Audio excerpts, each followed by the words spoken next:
Good evening, Meeple people. Last weekend I was invited to the leafy suburb of Canberra.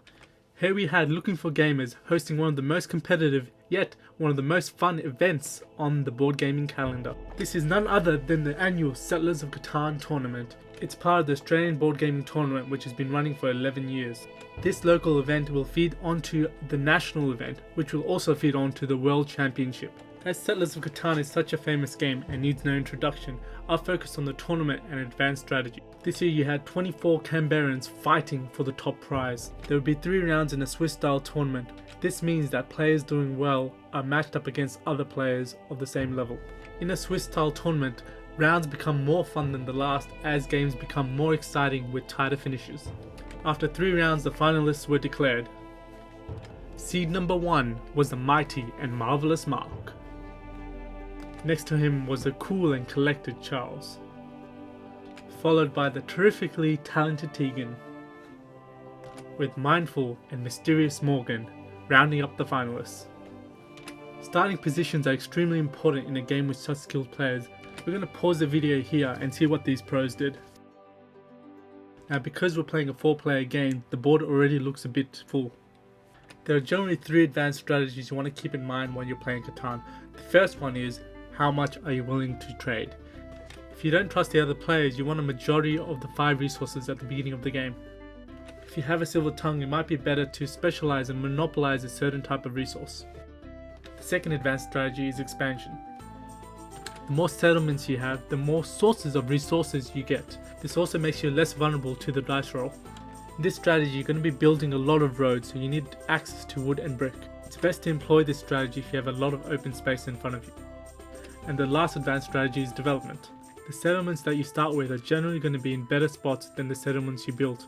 You want to turn your opening settlements into cities as soon as possible. Also, buying development cards is a good way to control the other players and steal resources from them.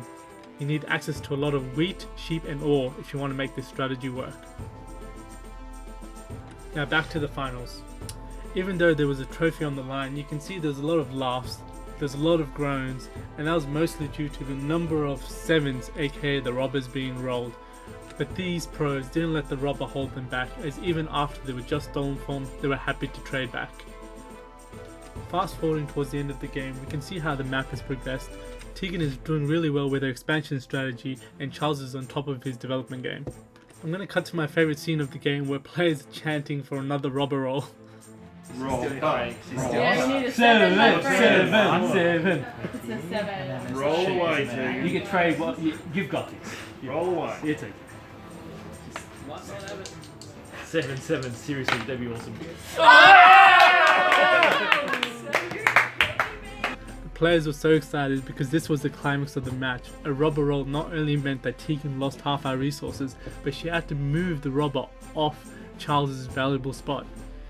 But the moral of the story is, where there's a will, there's a way, and because Tegan moved the robber, she could now steal one of Charles's items.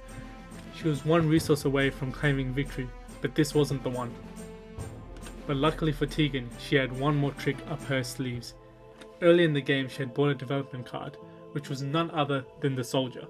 This means she could move the thief again and have 1 more stab at claiming the resource she needed. Let's turn up the audio again.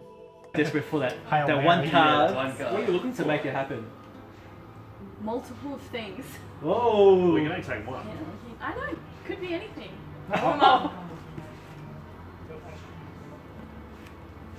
Yes! You've done it? That's Awesome. a house. Settlement. There you go.